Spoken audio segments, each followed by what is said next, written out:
The PlayStation Portable would become something of a haven for role-playing games, with prominent series such as Phantasy Star and Valkyria Chronicles finding new life on handhelds. A bounty of newcomers would also debut, with Astonicia Story finally seeing a Western release in 2006 after releasing on Korean computers in the 1990s.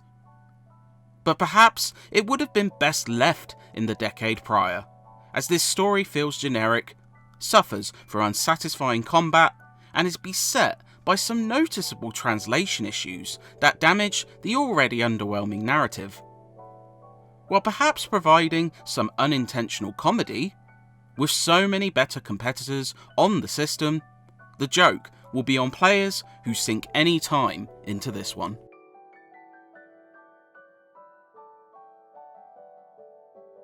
Astonicia Story concerns a knight, Sir Lloyd, who is initially tasked with protecting a coveted staff alongside his comrades.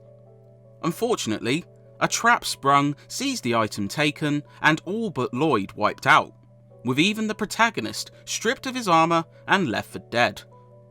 Now, the knight begins his journey across the land, while recruiting warriors of human, elven and dwarven heritage.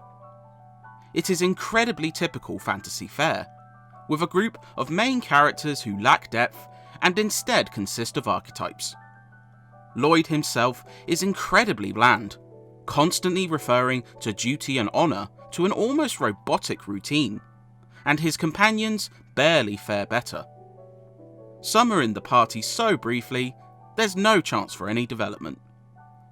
While a few characters do stand out, such as the raft of villains whose various motivations surround the main plot, it isn't enough.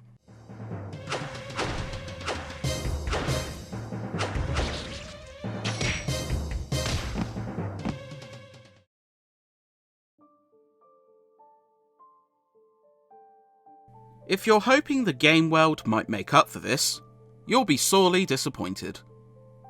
The world map is garish, featuring the same handful of patrolling enemy orcs, even if the battles themselves lack these grunts, while the world is essentially created with two discernible palettes, desert and forest.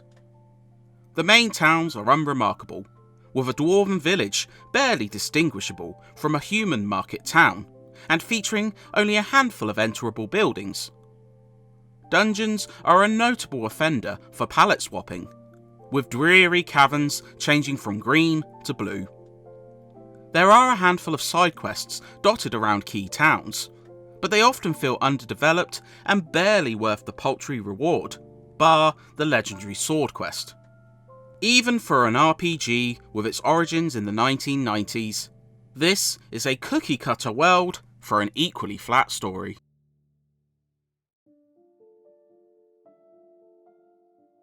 Combat, while functional, grows tiring as you progress. The party size changes frequently, sometimes seeing you trek alone as Lloyd, while other parts of the story have multiple allies. Characters bear generic movesets. You get strikers, mages with elemental magic, healers, and even a character who specialises in martial arts fisticuffs. You can move your character a certain distance, and when in range, you can perform either a strike or magic spell. You can wait your turn, which can be handy for letting your foes move closer to you, but it doesn't reward MP or HP gains for inactivity. Battlegrounds consist of only a handful of locations, and barely feature any environmental objects. Some might have a set of stairs, or a tree to move around, but little else. There's only a handful of enemy types too, with reskinned orcs taking up a large chunk of battles. Outside of a few bosses, which can fall on the cheap side if you don't grind beforehand, combat also proves rather easy. This all results in a toothless combat system.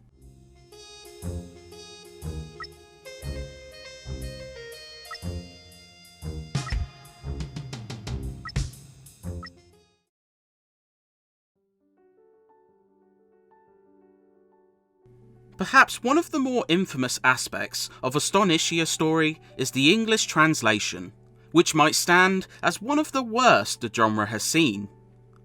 Dialogue often lacks punctuation and can make processing key speeches headache-inducing. Typos are rather prevalent too, including one of Lloyd's specials being dubbed Tripple Strike. There is even inconsistency between the game itself and the outside material. While the blurb on the box mentions recovering the Wand of Kinnan, in-game it is called the Staff of Canaan.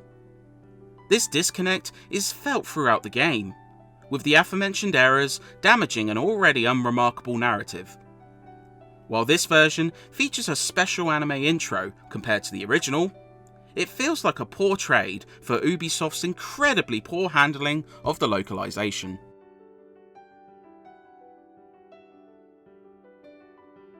Astonishia's story also feels lightweight from a content standpoint.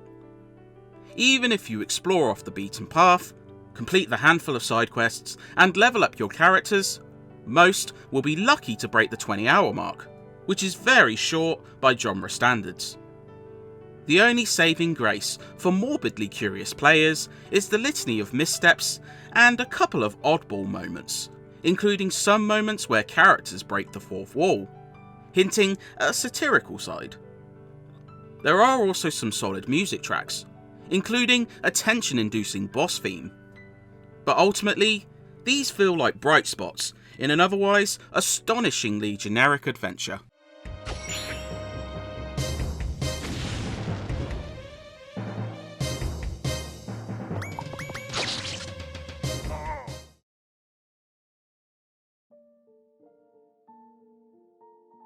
Astonishia's story ends up a poor role-playing game, one which proves hard to recommend, especially compared to superior alternatives on the system. The botched translation might seem like the main culprit, and in fairness, it makes following the story like watching Lord of the Rings with both your ears blocked. But even had Ubisoft's localization have been pristine, this game feels so generic and undercooked that it would still be difficult to recommend. Short, missing any sort of unique hook, and lacking a world worth investing in, it all makes for a dull adventure.